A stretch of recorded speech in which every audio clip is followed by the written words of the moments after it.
I'm Trishna Baggins. And I'm Casey Cantz. Frightening scene unfolding in Fultonville this week after a truck careened off the thruway and went directly into this family's home. News 10 ABC's Vanessa Blasi visiting the home today, speaking with the family about the terrifying moment as they now work to pick up the pieces.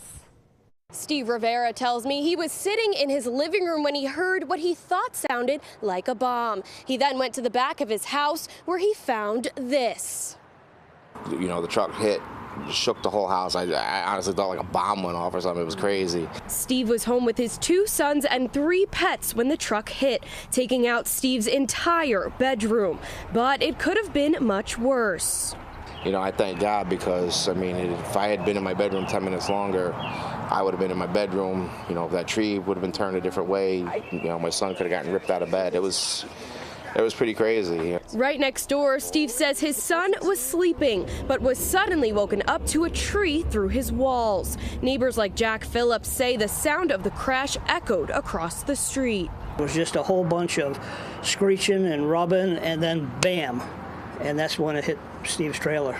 Police say the dump truck was traveling eastbound on the thruway around 7:30 Tuesday morning when it went across all westbound lanes, down an embankment, and crashed into the trailer. Officers believe the driver was suffering a medical emergency during the crash.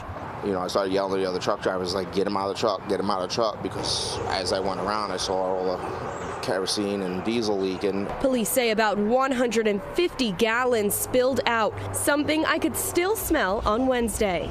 My concern was, thank God there was no fire. I mean, I'm like, what, 50 yards from it? You know, I mean, it could have been this way too, or it could have hit Lynn's barn going that way, so we were lucky. Phillips says living so close to the thruway, he is worried about cars coming down before. But Steve says he's never imagined this could happen. He feels lucky no one was hurt. Items can be replaced. My sons were okay, you know, the pets were okay, and that's what matters, you know what I'm saying? This is all just stuff. Reporting in Fultonville, Vanessa Blasi, News 10 ABC.